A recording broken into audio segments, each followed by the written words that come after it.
Welcome. Thank you. Thank you. Welcome to Plantspiration's Ask the Plant-Based Expert. And that's you. And that's you. Yeah, for sure. We're just out here reaching and teaching people and inspiring them as much as we can. And what better than to hear it from very own cardiologist, lifestyle medicine pro, Dr. Shah. He's living it, loving it, and You're going to be learning it. Sprinkling it all over. Yeah, Dr. Shah, welcome tonight. Well, I can't even believe you're here, and you've got another amazing lecture, folks, to hear. Oh, this is great. Jean is here. How are you doing tonight? Good. I'm doing great. Thank you. I think this is an honor because I've been watching you on your Facebook and also watching some of the Zoom meetings. And I think you have made a great group of people who are all progressing well now. And I think big credit goes to you, but credit goes to everybody in your group because we're all working like a team. And I always personally felt that, you know, when you go on a lifestyle journey, it's always a team. You cannot do it alone. So I think today what I'm going to show works only better if you do it as a group, as a partner, you know, within a family. So I think my talk is going to be a very rapid fire talk because we're going to be covering a lot of things today, and it's going to be more than 6 pillars. But let's just get on so that we can finish the talk in 45 minutes. We got it. Take it away, Dr. Shah, and thank you again. 1 second. Sure. Welcome, everybody. Thank you for being here. We'll be taking questions at the end. So write down. I got this. So he's going to have to keep ignoring that. But go ahead, Dr. Shah. So again, I've been a physician for 42 years. I've been a cardiologist for 27 years. I got certified into lifestyle medicine 4 years ago. But my main qualification to talk tonight with this great group is that I'm very enthusiastic, as much as you all are, about longevity and health span. Like I said, today's talk is a rapid fire list, and it's based on my talk, How to Live 110 Years Old, Happy and Healthy. That talk is already on YouTube, so you can also watch it on YouTube. So let's start with where we are right now. Americans are living less. Over the last 5 years, we know that longevity has gone down. Even before COVID-19 hit, our longevity was going down by a few months every year. And at the same time, Americans are getting sicker at a younger and younger age. So last 10 years, 15 years of the lifespan is spent with a lot of chronic disease, a lot of sickness, a lot of misery, a lot of suffering, a lot of pain. I also want you to understand the chronological age and biological age. Chronological age is the age from the day you are born. So for example, I will be 60 years old in January.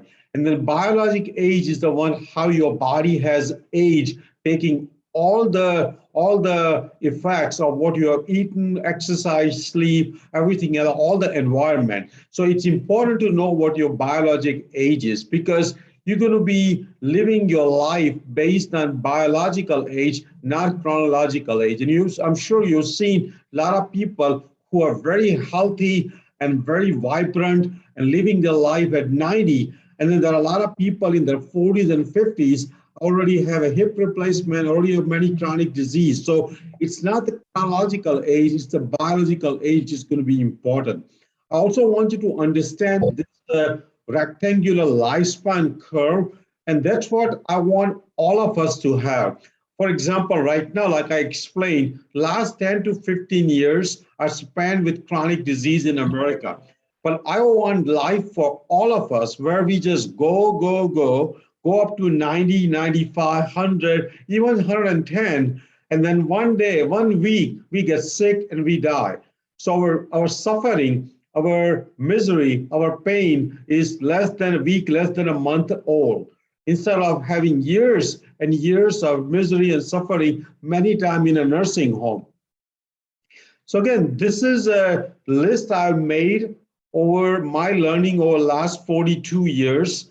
And it's not a complete list. I think as we go further and further in our understanding of longevity and health span, we will add more things to this list, and we will also obviously improve upon what I'm going to talk today. So I want you to be aware that I want all of you to keep searching and researching yourself as we go.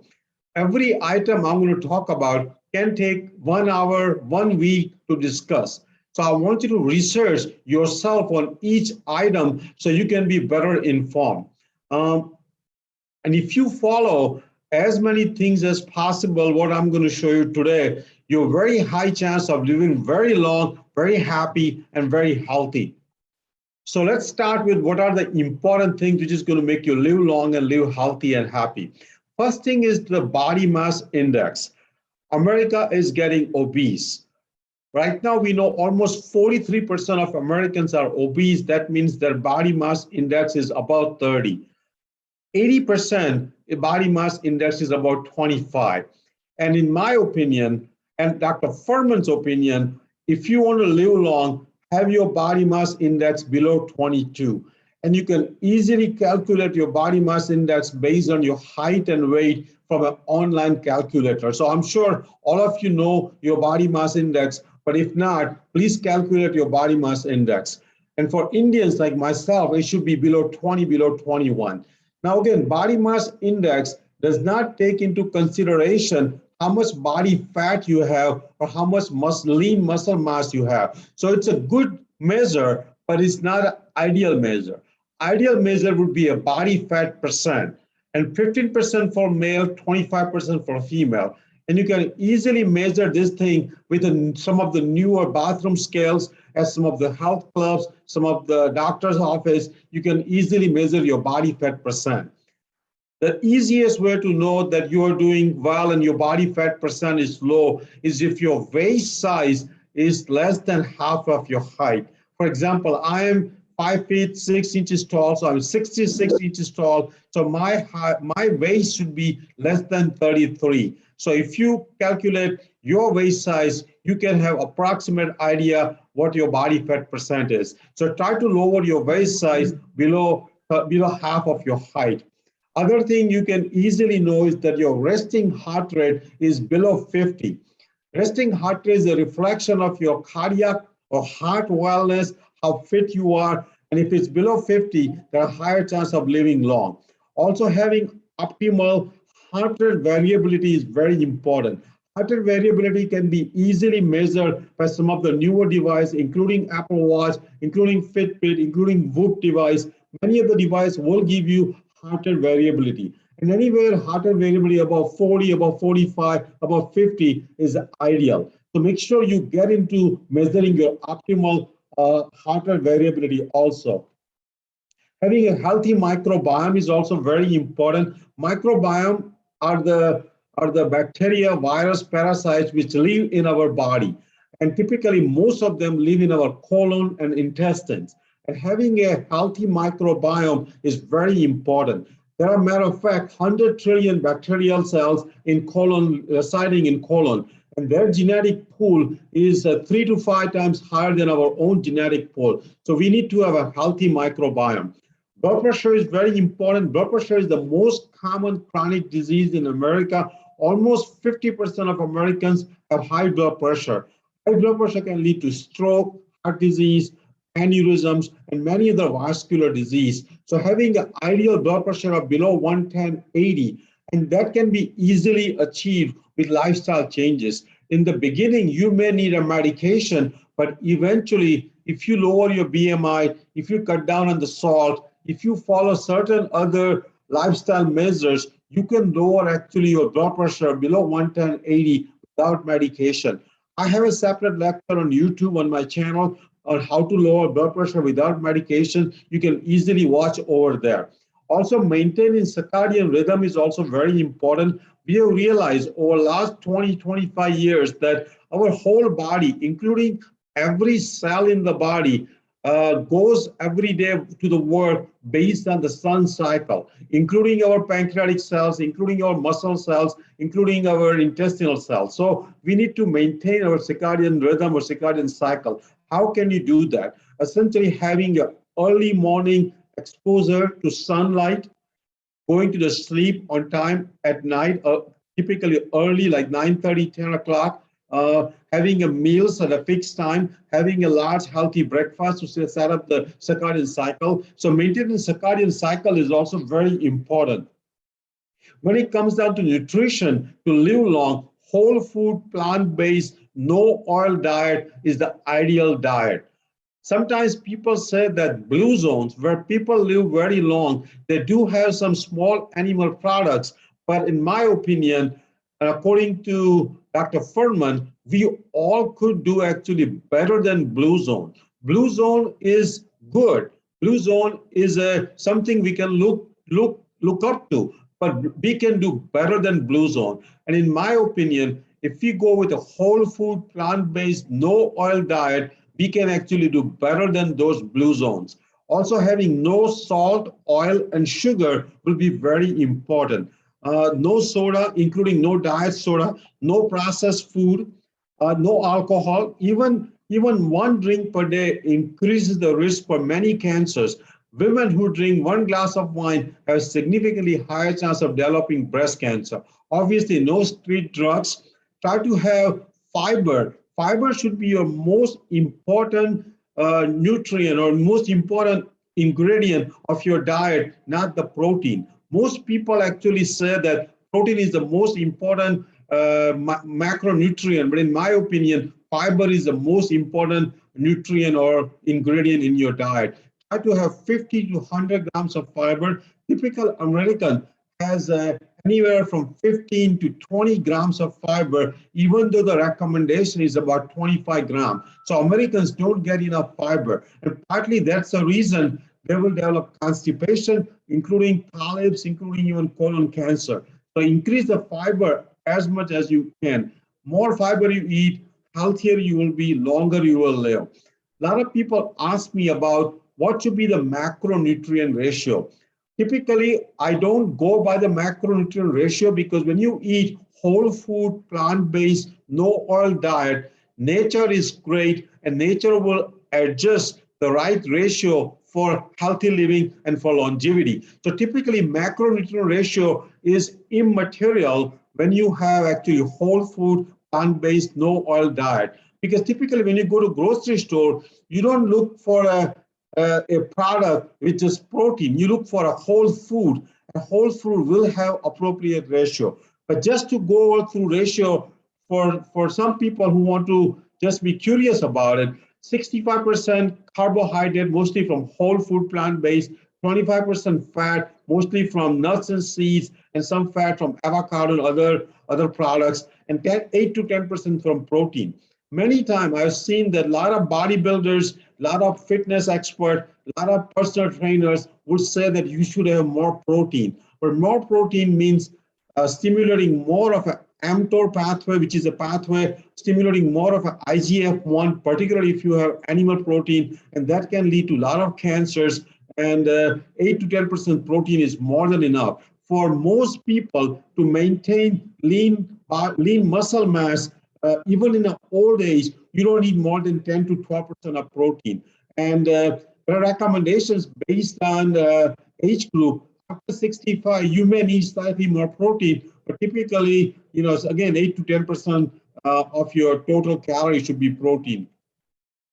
Having a micronutrient access is very important, even though it's not been formally recognized, but our body has a sensor for micronutrient. Once you get adequate micronutrient, that sensor tells you to stop eating. And just like the sensor, caloric sensor, volume sensor for the stomach STAT receptors, same way there are micronutrient sensors. And if you have adequate micronutrient in your diet, then you will not have excess of food every day. Having adequate omega-3 is very important. And you can get easily that from walnuts, seeds, including algae-based supplements, but adequate omega-3 is very important. Having a low omega-6 is very important because omega-6 is pro-inflammatory, and typically from all the vegetable oils, omega-6 in our diet is very high. Every processed food product has omega-6 oil in it. So try to lower your omega-6 as much as possible. Being a whole food, plant-based, no oil a follower. Vitamin B12 is very important, and we all should be on B12 supplement. Having a small amount of nuts and seeds are also very important. If you follow Dr. Furman, he clearly says that people who eat small amount of nuts, not only they're healthy, but they live long. So very important to eat nuts and seeds. Having adequate vitamin D, particularly if you're not exposed to enough sunlight, is very important. Having multivitamin with iodine if you are on no salt diet. Also having a minimum of 1 pound of raw vegetables and 1 pound of water cooked vegetables is very important. Having 5 servings of fruits, and even though sometimes people say fruits have a lot of fructose and sugar, in my opinion, 5 servings of fruits are definitely healthy. Having a 1 pound of beans, lentils, and legumes to have adequate plant-based protein is also very important. Matter of fact, Brenda Davis, the great dietitian, great nutritionist, says that you should have lentils and beans and legumes even with breakfast, lunch, and dinner. So have adequate amount of legumes, beans, and lentils for resistant starch, for protein, and for healthy carbohydrate. Having a small intact grains is also very important. And intact grains means, brown rice, quinoa, barley, oat groats, and other things. So having small amount of intact grains. Having 1 pound of starchy vegetables. Starchy vegetables are the most satiating vegetables, like potatoes and yams. And having a starchy vegetables will give you the satiety. Having a low saturated fat in the diet is also very important. This G-bombs was given us to by Dr. Furman. That means having green vegetables, beans, onions, mushrooms, berries, and seeds every day. If you do G-bombs every day, not only you will live long, be very healthy, you'll prevent many cancers, you'll have adequate amount of fiber. Having some kind of a decaf green tea also has been shown to increase the lifespan and prevent the heart disease. Also, low temperature cooking is very important. So barbecuing, a lot of oven cooking, a lot of air fryer cooking should be avoided, because those high temperature cooking will lead to advanced N-glycation products, which is essentially the combination of glucose and amino acid. And those advanced N-glycation products are not only cancer producing, they produce wrinkles, they produce cataracts, they produce kidney disease. So try to have low temperature cooking, essentially water-based cooking, like in an Instapot or a stovetop with water as the medium. Try to avoid all the very high temperature cooking. Some low amount of high temperature cooking is okay, but try to allow more and more food with the low temperature cooking. Also, calorie restriction is very important. Both the calorie and exercise oxidative stress. So calorie restriction is the only proven method to live long. So try to have 1,800 calories, 2,000 calories maximum. Average American eats anywhere from 2,400 to 3,500 calories per day. And that's a reason obesity has kept going up and up. So calorie restriction is very, very important. Intermittent fasting is also very important. Try to have a healthy, large breakfast and very light early dinner. Try to avoid eating 4 hours before you go to sleep. Also include some water-only fasting. I do water-only fasting, and there's a lot of data on autophagy. That means essentially clearing out a lot of the precancerous cells, a lot of the old cells, a lot of senescent cells. So water-only fasting is very important. Right now, ketosis is a big, big thing in America. Everybody wants to be in ketosis, and you can actually be in healthy ketosis if you fast, if you do intermittent fasting, if you exercise, and if you follow whole food plant-based diet, you can easily get into healthy ketosis. You don't need to go on a low carb diet to be in a ketosis. Also, having adequate amount of water is very important. Having fermented food to improve your microbiome is also very important. And try to avoid all, like I said earlier, high protein diet. Have 8 to 10% calories from protein. Also avoid those high branched-chain amino acid powders and protein shakes and diet, because all those will lead to mTOR stimulation, which can lead to cancer. Also develop cooking skills. I think a lot of us have lost the cooking skills now. A lot of us eat outside. A lot of us goes to fast food. A lot of us goes to Subway. All those things, definitely are very, very unhealthy. So try to cook as much as at home. And now, fortunately, with all the YouTube videos available, you can easily cook yourself at home within 30 minutes. And if you do batch cooking, within 2 or 3 hours, you can cook the meals for 3 or 4 days and pack them properly and take your lunch from home to the work, eat your dinner at home. If you want to go to a restaurant, try to go maximum once, twice a week, outside once a week, and even have a healthy meal at the restaurant. So try to have 19, 20 meals at home, homemade yourself, without oil, without sugar, and without salt. As much whole food, plant-based as possible. In terms of physical activity, try to have 15,000 steps per day. All of us have now ability to measure how many steps we do. All the phones do it, Fitbit, Apple Watch, Whoop, many of the devices can do it. So try to have 15,000 steps per day. My average steps for the last 5 years has been 21,000 steps. I walk every day. Also, weight training is also very important to prevent the loss of muscle as we get older. So incorporate minimum 30 minutes of weight training 3 to 4 times a week. You can easily do your body weight training like calisthenics, or you can have a free weights at home or a bench at home, or you can just join a gym. For example, I go to Planet Fitness, even though we are a member of a more elite club, for Planet Fitness, it's very cost effective, very quick in and out. They are great machines so you don't get hurt.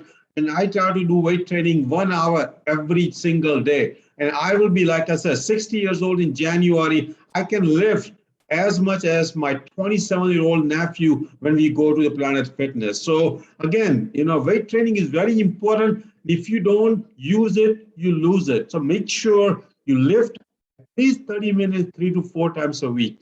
Also, doing regular stretches and yoga and balance training is also very important. As we get older, we lose our ligament flexibility and we start to become stiff. And that's where stretches and yoga and balance training becomes very important. Sardinia is one of the blue zones where male actually live longer than female. And the reason is that Sardinian male, they wake up at 4:30, 5 o'clock in the morning, all there on those mountains with their goats, and they're walking, taking hilly mountains up and down, walking probably 20, 25,000 steps a day. And in the evening, they're having healthy meal. So try to be like a Sardinia male and move every hour. Sitting is new smoking, and chair is going to kill more people than any other disease. So try to move every hour. Even if you work 8 hours a day, every hour, just get up, walk for 3 to 4 minutes. And I'm sure most workplace actually not only will allow that, will actually prefer that you stay healthy, don't get sick leaves, so move every hour. Some of the laboratory data, A1C, which is a measure of diabetes, measure of sugar, should be below 5.2. Cholesterol, if your cholesterol is below 150, you pretty much are heart disease proof. If your LDL, which is the bad cholesterol, is 70, then again, you are going to be heart disease proof. Triglyceride, which is also another fat in the blood, so should be kept below 150, preferably below 70, even below 50. HDL, which is the good cholesterol, should be kept above 50. ALT and AST are the measure of liver enzymes, and fatty liver is becoming very common in America because of obesity, and ALT and AST should be below 25. And you can easily get all these labs done. Actually, most of you who are listening today, you probably already had these labs done within 6 months, within a year. So just ask your physician to give you a copy of it and look it up what these numbers were for you within the last 6 months or a year. WBC count should be below 4.2 and lymphocyte count should be above 40%. When you have a higher count of neutrophils, that means you have a higher chance of chronic inflammation.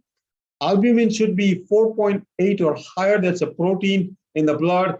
IGF-1, which is a hormone, which is like an insulin-like growth factor, should be between 100 and 150. In America, because of a lot of animal products, including meat, chicken, fish, dairy, average IGF-1 is anywhere from 200 to 250. And that's the reason the cancer is very, very common in America. Insulin level is very important. It should be kept below 5. High insulin level means you are becoming insulin resistant. HSCRP, which is a marker of inflammation, should be below 0.2. Also, prevent cancer. Cancer itself is a very broad subject itself, but try to, prevent cancer by being lean. Obesity is one of the major reasons for developing a lot of cancers, including breast cancer. Exercise prevents cancers, which many people don't know about. If you go in the sunlight, have proper sunscreen, don't drink alcohol. All those things are very, very important to prevent cancers. And then if you want to live long, just prevent the top killers, which is heart disease, cancer, stroke, kidney disease, diabetes, Alzheimer's disease, COPD. So don't smoke, accidents, so wear your seat belts, don't text and drive, prevent the suicide, prevent medical errors. Also, obviously, I'm sure none of you in your group is smoking, but smoking is still an issue. 70% of people still smoke, and that needs to be 0%. So again, you can reverse all the chronic disease pretty much with lifestyle changes. It may be a slow process, but it will be definitely in the right direction. So if you start following the 6 pillars of healthy lifestyle, and those 6 pillars, I'm sure Stephanie can explain you again and again, those 6 pillars again include healthy eating, physical activity, sleep, stress management, avoiding substance abuse, including alcohol, and relationship. If you follow all the 6 pillars in a most optimal way, you can, matter of fact, reverse all chronic disease, including diabetes, including heart disease, including high blood pressure, and many other chronic disease. Prevent metabolic syndrome.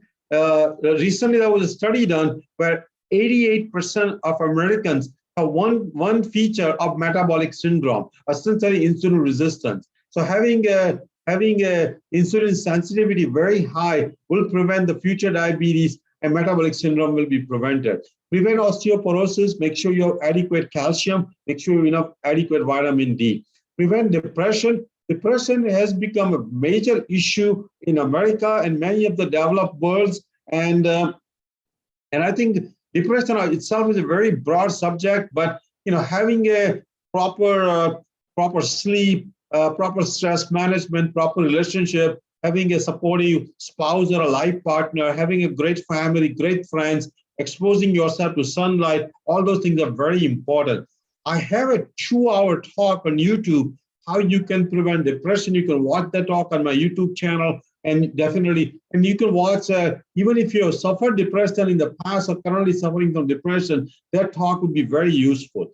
Be in the nature as much as possible. Matter of fact, being in the nature, in my opinion, is a 7th pillar of the healthy living. So be in the nature as much as possible. Having adequate sunlight is very important to prevent depression, having adequate vitamin D, also setting up your circadian cycle. Having adequate sunlight is very important.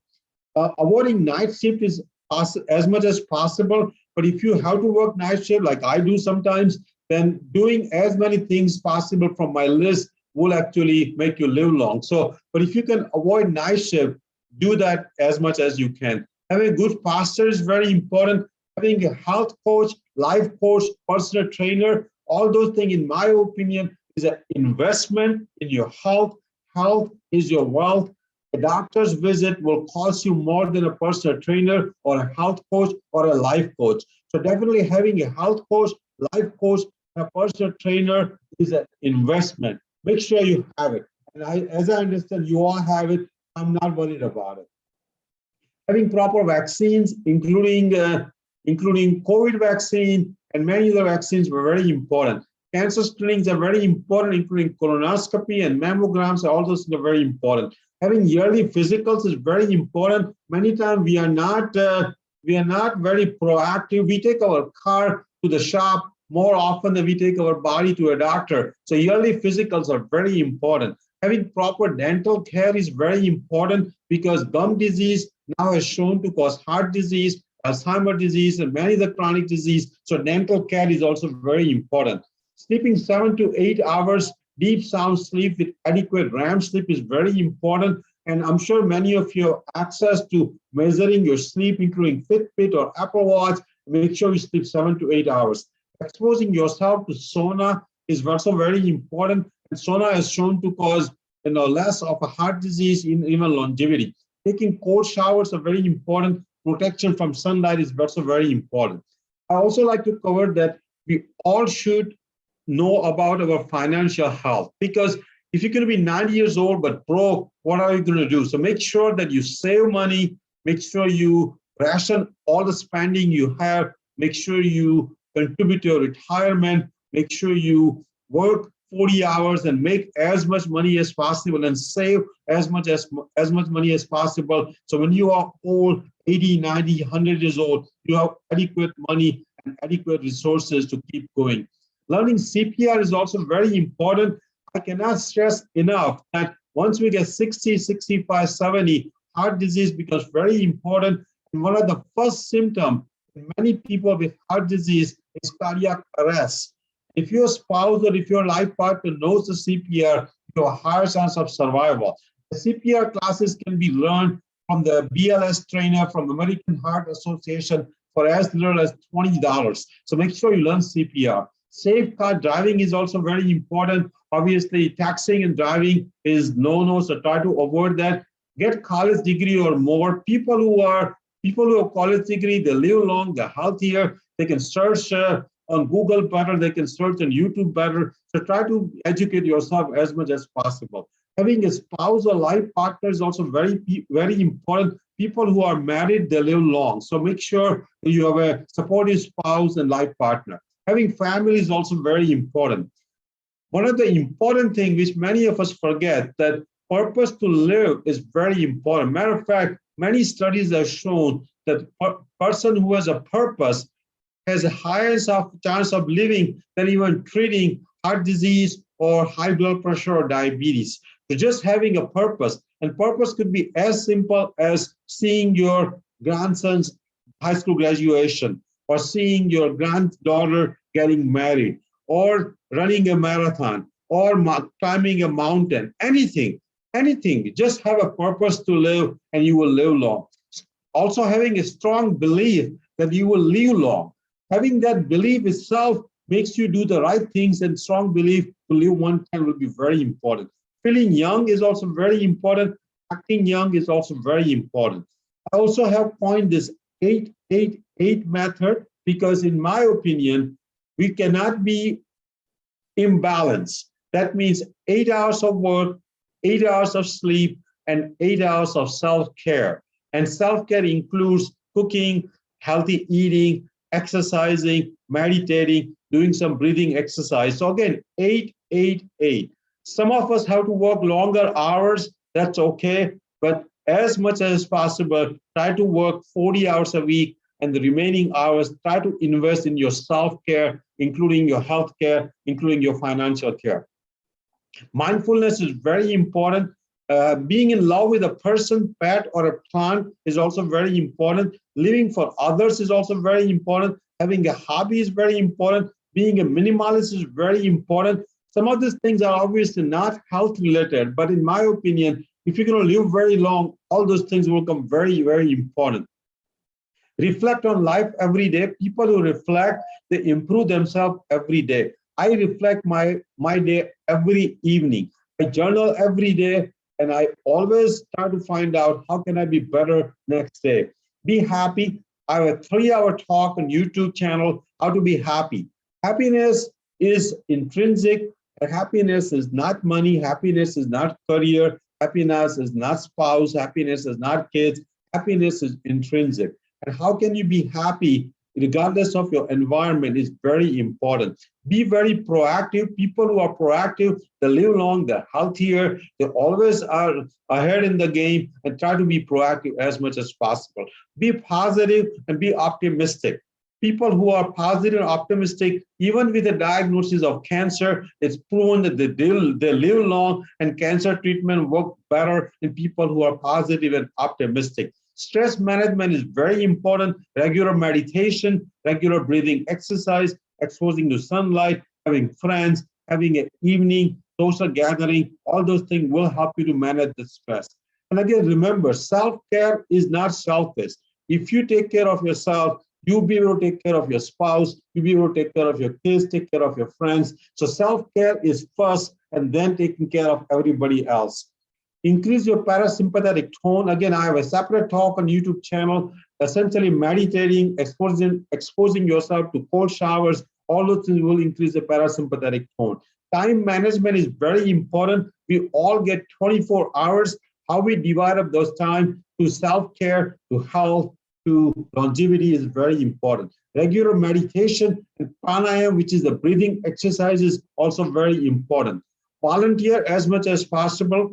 Always stay mentally active, even if you retire. Join a club, play chess or play music or do something which is going to keep you mentally active. Having adequate supportive social circle is also very important. Like I said earlier, working 40 hours if you can. Some of us have to work longer hours, but if you can just work 40 hours and spend other time to take care of your health, that would be the right thing to do. Journaling every day is very important. Having a gratitude in life is very important. No anger, avoid anger as much as possible. So again, this was a quick list I made. And a lot of people ask me that, how can I measure my biological age?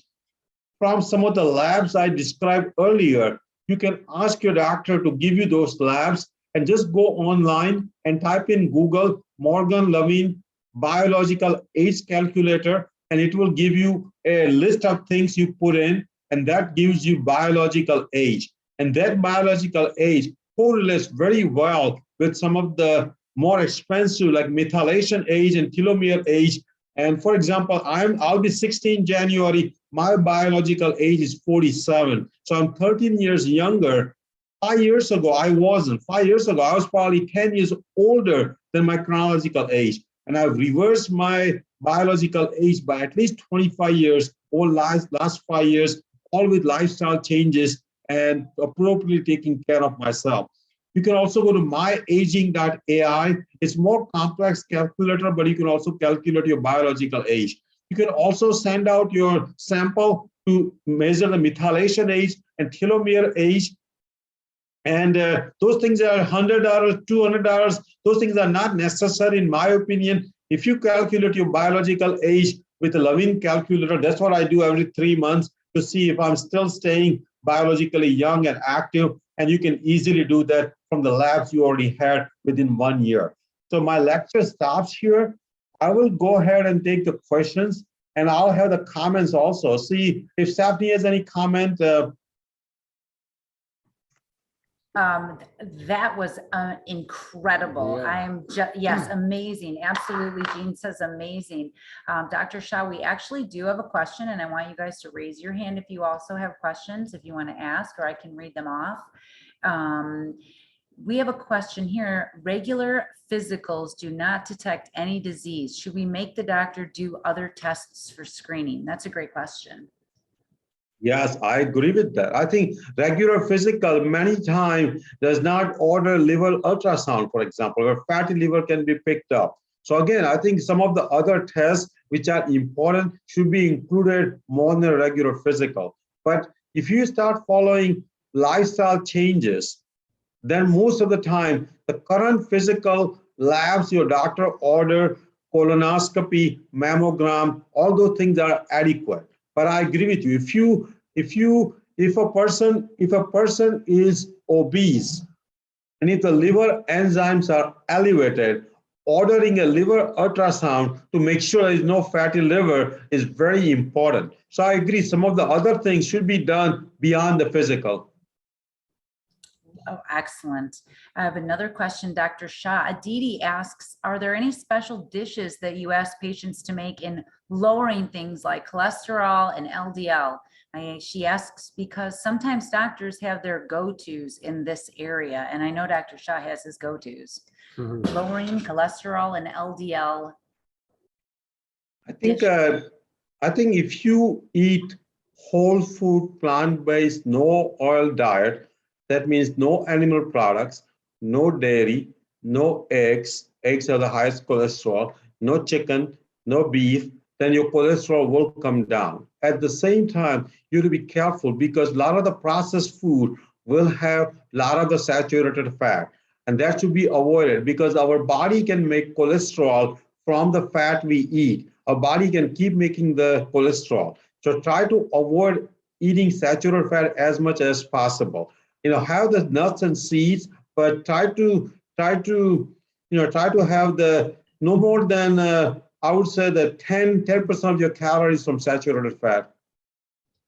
What a great response to that. I'm seeing people who are vegan or plant-based, Dr. Shah, with diabetes. This is important to hear this. You can get a lot of that saturated fat and processed all these foods, processed vegan foods. Yeah, great question. Dr. Shah is located in Michigan. Dr. Shah, do you know of any whole food plant-based doctors are in Virginia? I know to go to plant-based telehealth for that. They're pretty much licensed in all 50 states. That may be one, unless you have a recommendation for Virginia. I think I know. I can actually. I'll let you know, and then you can let your group know. Thank you, Dr. Shah. Yeah. Can you time slide?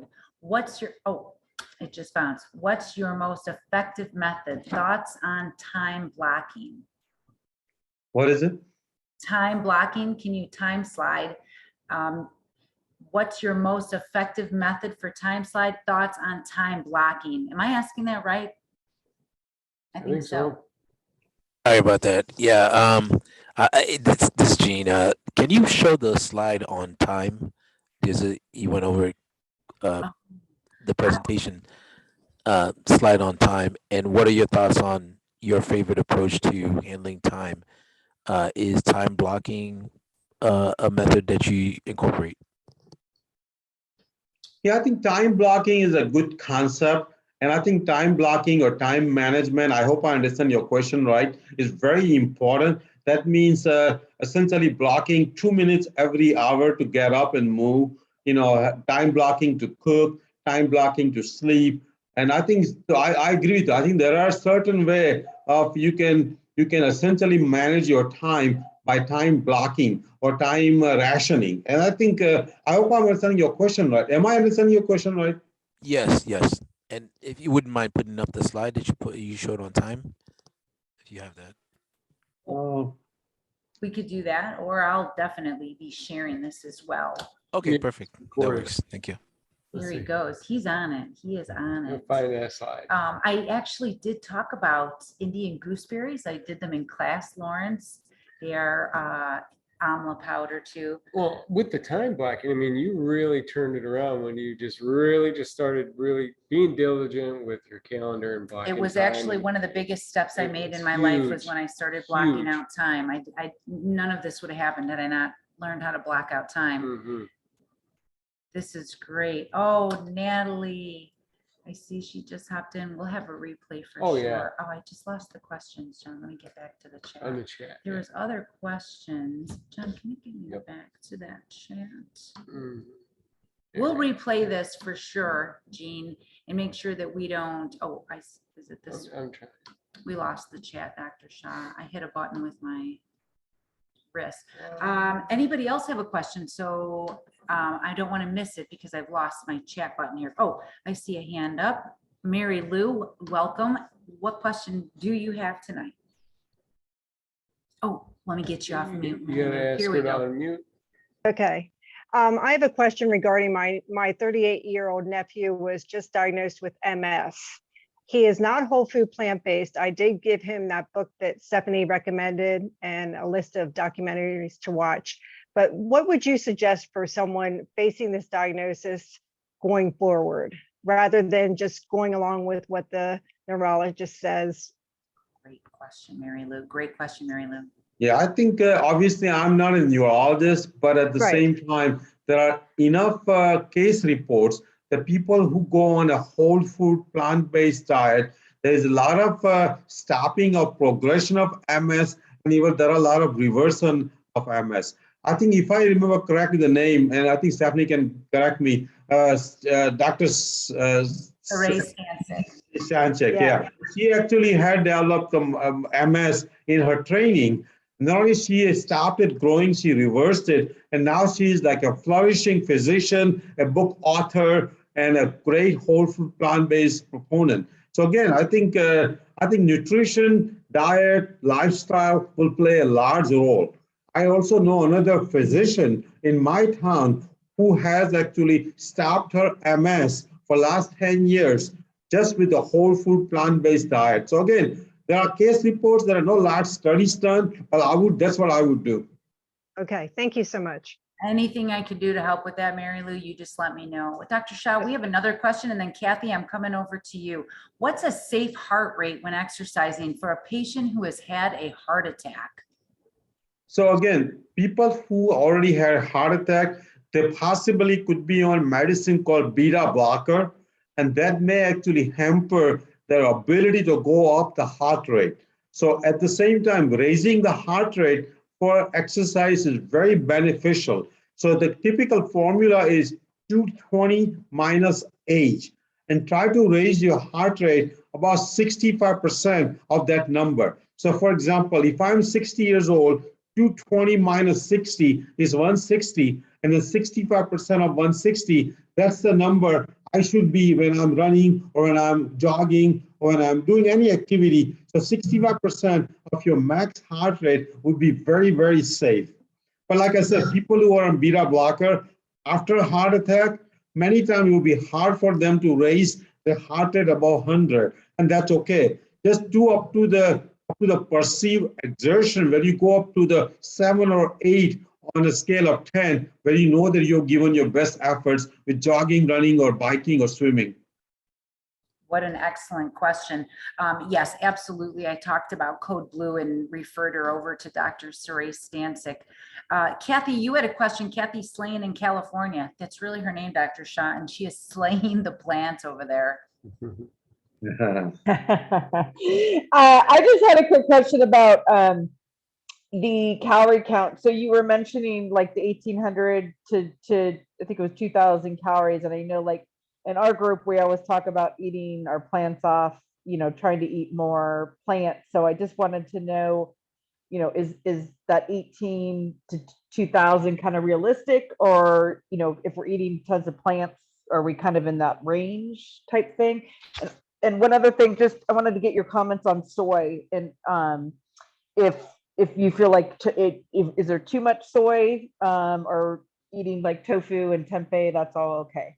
Yeah, I think in terms of the calorie counting, I think say most of us, if we want to maintain BMI of 22, we probably need about 1400 calorie as of a BMR, 1400.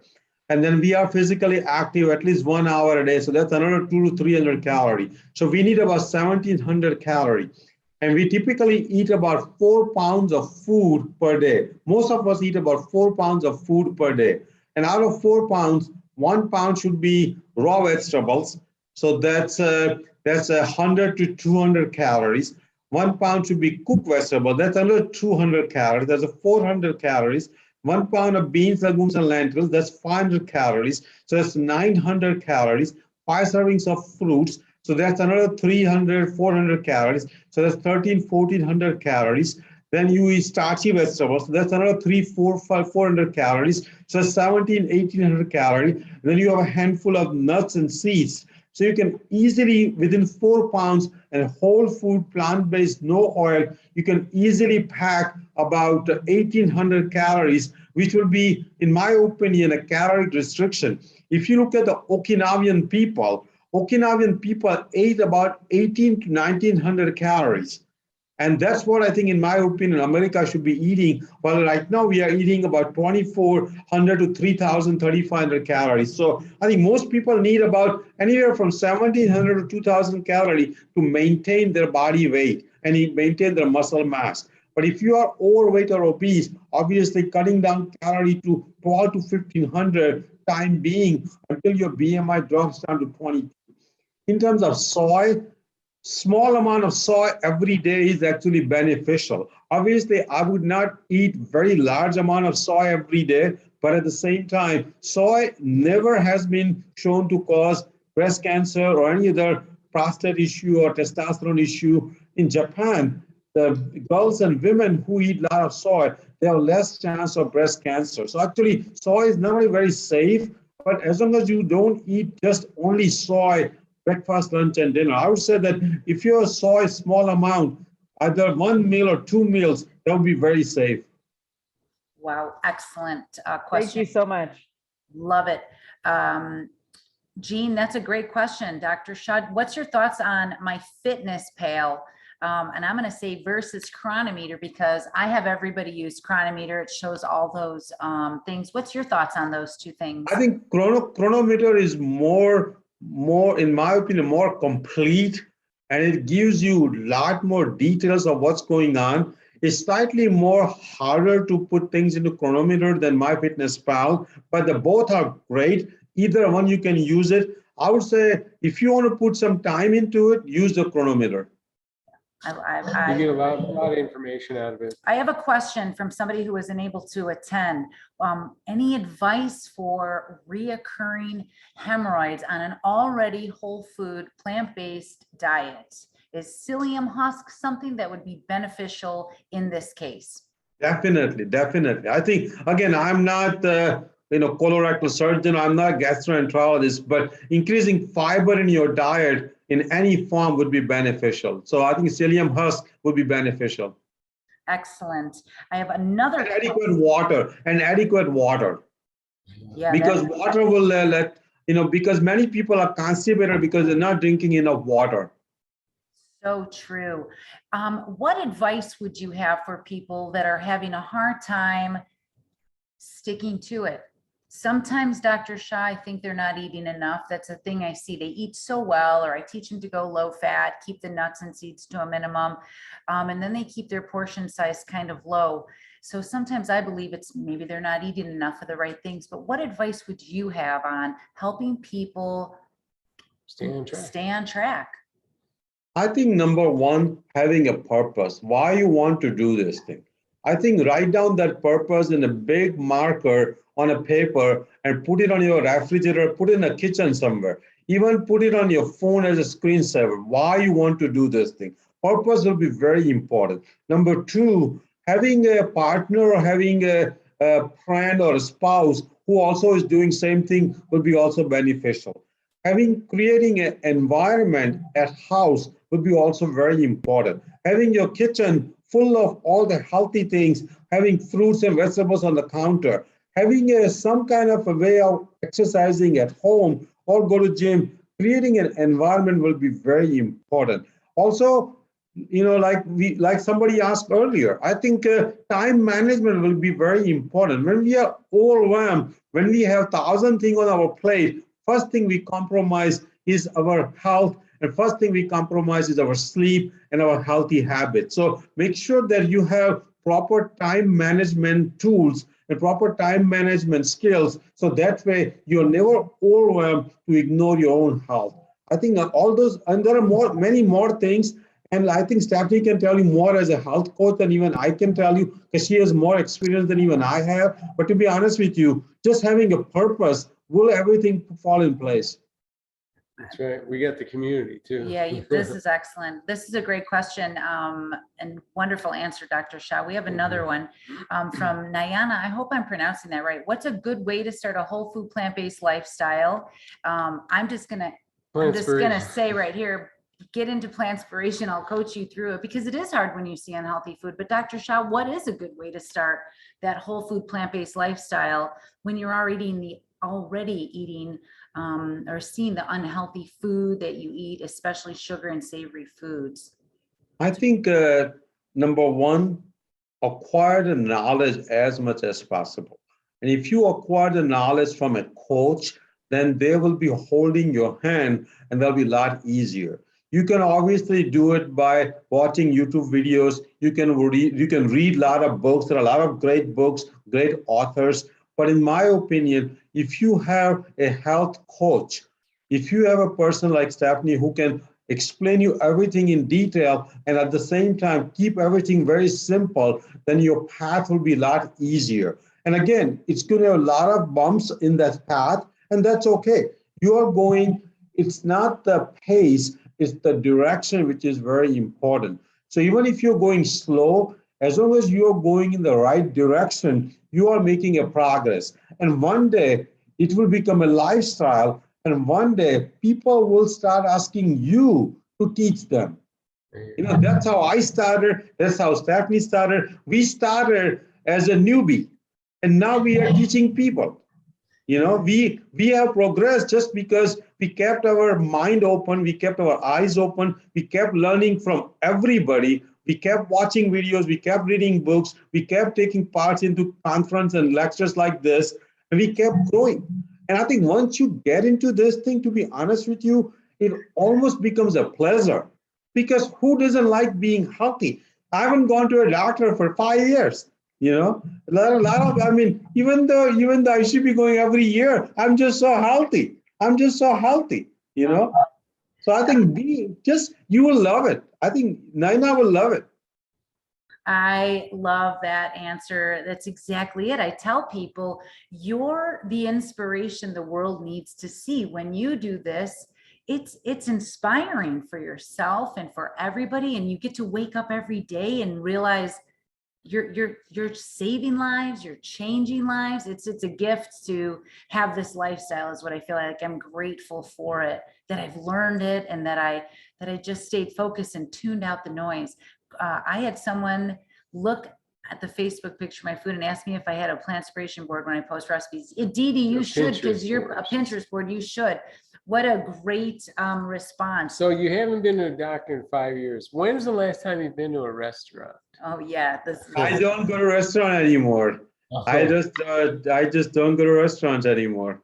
I think it's not worth it. I think I eat at home. I mean, obviously I go and sometimes I will have coffee, because social part is very important. And I don't drink alcohol anymore. I used to drink once or twice a week. I gave up on that.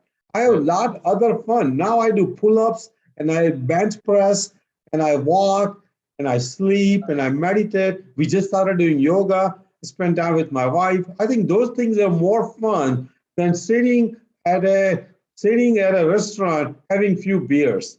Yeah. I think it's a mindset. Once you change the definition of fun, the fun in America is defined by these corporations, not by ourselves.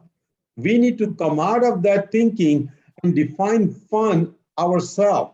What is fun for me is my own decision. It's not some corporation or some restaurant making me feel that I'm sitting having a beer is fun. It's not fun. It's killing you. I love this, and I love that you said that like that, because I don't go to restaurants, and a lot of my talk is, how do I manage restaurants? And if I go, I don't worry about the food. I'm more concerned about my longevity and being there for more of these meetings and these occasions. And as you know, maybe he didn't know, we were drinking a liter of vodka each a week, Dr. Shah, before we started this lifestyle. I didn't realize that was, I thought everybody was doing this. We have been sober for nearly 10 years, and I didn't think I could live without it. But when we stopped, I started seeing how much better things were. We were getting on our bikes. We were doing things that we've never done. This doesn't just work for me. My fun is, Our fun is on that bike, and I think you guys see it. We got Colleen on her bike. My fun's in the kitchen, cooking. I want to know what's in my food. We're so grateful for you, Dr. Shah, tonight. We've got other questions. I hope you have a couple more minutes. What's your favorite meal? Oh no, Joyce, I want Joyce to ask this question. She's been asking for a minute here. Joyce? Well, no, I just, I had appendix cancer. They had told me that it was ovarian, but it ended up being appendix cancer. And like, I'm missing my spleen, gallbladder, 8 inches of my colon, all that good stuff. And I have a little piece on my liver that's 5 millimeters. And they told me that my cancer markers would probably go up. And being whole food plant-based, I mean, she couldn't believe it. They actually went down to 3.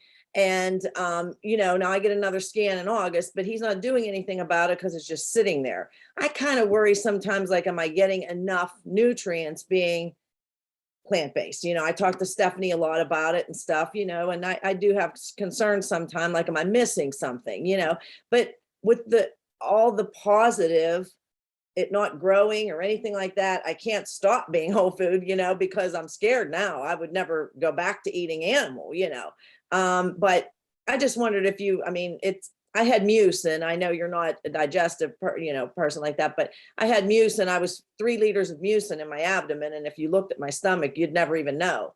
So I don't know where it all was, but I had a 12-hour operation and, knock on wood, I bounced back, it took like a good year, but, I don't know. I don't know if you like had any suggestions like that with missing the gallbladder and spleen and all that, if anything would affect my digestion. I notice now I'm having a lot of like mucus coming out in my bowel movements, which has been bothering me for probably like the last week. And I did stop the omeprazole. I'm trying to get off of it. And I probably haven't taken it for a while. And I'm thinking, am I irritated? And it's, because they say mucus kind of prevents the acid, protects you from the acid. Is it I don't know. Just thoughts on what you think with digestion. I just was curious. Because it's difficult to find anybody to support what she's doing in this arena, Dr. Shah. So No, I think first of all, I think you are a survivor, you are a fighter, and you look great. I think you presented yourself very well. So I'm very proud of you. I think whole food plant-based not only will help you to stay out of the cancer recurrence, but also will give you enough fiber, will give you leanness, will prevent the obesity. Obesity is one of the reasons for reflux and many other gastrointestinal disease. Obesity will whole food plant-based will have a low fat, so without the gallbladder you'll be able to live better. So again, whole food plant-based, no oil is definitely, in my opinion, the ideal diet for anybody who has survived cancer. And you're already doing it. You already have proven that works. So just keep doing it. Okay. Make sure you exercise also. Yeah. Thank you. we'll see you in yoga on Sunday, Joyce, because we Boom. should all be learning those strengths. The food is one part, but there's other pillars here, and we're going to keep on going. What an excellent, she's doing amazing. I had a question, Dr. Shah. What is your favorite meal? My wife makes great black bean burgers, and those are some of the healthiest burgers. And I mean, obviously, being from India, I like curry foods, but now black bean burgers have become one of the favorite food. They're very nutritious. They're very high in protein. They're baked at low temperature. They're the great resistant starch. They're very healthy. There's no oil. You know, it's just a great burger. I think that it's one of my favorite, and I just eat it. I sometimes just eat it with the lettuce. I don't even use any bread, anything like that, just with the lettuce. And at the same time, I like a lot of the curries. Like my wife makes a great chana masala without any oil, which is an Indian dish, which is a great, I just eat it. I don't, sometimes I have a brown rice with it, but otherwise just eat the chana. Like today I had chana actually. So I think, so again, you can make, YouTube fortunately have a lot of the whole food plant-based, no oil. And Stefanie has a lot of ideas and a lot of videos. So I think just start the project and you will learn more and more. So the way I like I want to try that recipe of your burgers. So we use the burgers as the bun, Dr. Shah, and put all the pilings in between the onion, the tomato. I want to see you try one like that. I'm going to send you my recipe if you'll trade your wife's recipe. Definitely, yes. The Physicians Committee has 2 cancer fighting goals. Yes, this is a great response. I am teaching tomorrow night how to make a no oil. What did I just make, John? A pepperoni. I want to show that. I want to show everybody this. This is for class tomorrow night. I made a wow pepperoni. Amazing. This will be in my class tomorrow night, but what, I'm throwing it all over the place. Dr. Shah, you are just incredible. I didn't think it could get any better, and you just wowed me. I love it. So much. We covered so much today. I think if we do everything what I said, everybody will live 110. Yeah. I'm going to really do my best to do that, and because I want to just keep reaching and teaching more people. I want you to be there on my birthday, so 110. I'm there. Right. I'm there. Yeah, I'm there with you. Definitely. It was an amazing talk. I can't. So he likes the. Are you a health and life coach? Is that to? Oh, I don't know who that's to. I am a lifestyle medicine coach. If that's the question, Dr. Shah, are you coaching? No, I'm not coaching. He's just amazing. I that's don't right. even know what else to say. I'm Well, blown I away. can say he only likes the bean burgers because he hasn't had my red lentil dal yet. Oh, true. John's got a killer red lentil dal. No oil, of course. It's so. Yeah. I want the love it. Chana recipe I want too. it. Dr. yeah, Shah, definitely. I just can't thank you enough for this. I mean, who doesn't want to live to 110? And you've given us all the tools. Patricia, I want to make sure I get your question in before we go. Patricia. Yes, just a quick question. I know he mentioned that his wife cooks. How long did it take to get her on board? She was on board from day one. Day one. Very nice. Because we both, the reason I started this thing 5 years ago, because my A1C went up to 5.9. 5.9. That means I was becoming pre-diabetic, going towards the diabetes. And I did not want to become diabetic. So my overnight, it started.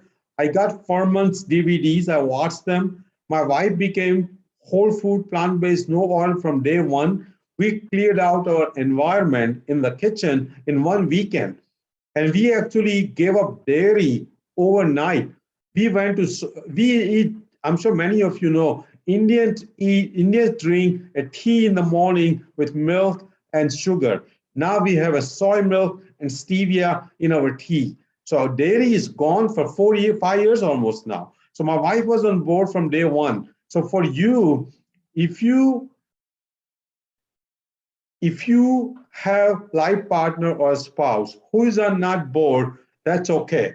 You start, you show the changes, you start losing weight, you start getting healthier, and they will come on board. You cannot make anybody forced to do this thing. But if you start cooking healthy, nutritious, very tasty food, your life partner, your spouse will come on board, I would say within few weeks. When you go grocery shopping, being a cardiologist, I was so busy. I did not go much grocery shopping when I was in my own private practice. I was just too busy. But now we go to grocery shopping together. And we actually buy things after discussing whether it's good for us or not. We don't go to any other section, just the produce section, and we just buy things in the produce section and leave the store right away. So again, I think once your partner, life or spouse comes on board, it'll be more fun, it'll be more teamwork, and you will enjoy it more. So have that person join you. Nice. I could That's not. the way to do it. I agree 100%. We did go 100% all the way overnight like that. I don't even remember the obstacles. I was so excited by the changes I was seeing day after day after yeah. day like I this. just So, started feeling better and there was no Yeah. turning back. and maybe Dr. Shah, I had learned that India was in fact the leader of type 2 and they were vegetarian. Yes, yes. India is a type 2 diabetes capital now. South India, 50% of people are diabetic. So 50% above age 50. 50% above age 50 are diabetic. One of the highest diabetes rate in the world because of a lot of processed food, a lot of oil, a lot of carb, simple carb, a lot of rice, white rice. Yeah, people ask about white rice all the time. I veered over to the brown rice, more, more fiber, less processed. We kept you You're awesome. overtime, Dr. Shah. That's how amazing you are. These guys love you. I know they're Working overtime. Working overtime. We're going off the 888 schedule right here. Yeah, we're getting a round of applause, Dr. Shah. Thank you. Thank you so much. I am honored to have you in my Plantspiration community and seeing the amazing job that these people are doing. Thank you so much for your time. Yep. Thank you, everyone. It's my honor. It's my honor. Thank you. We love you so much. You have a wonderful evening and keep on eating your plants off, Dr. Shah. Thank you. Peace, you guys. Good night.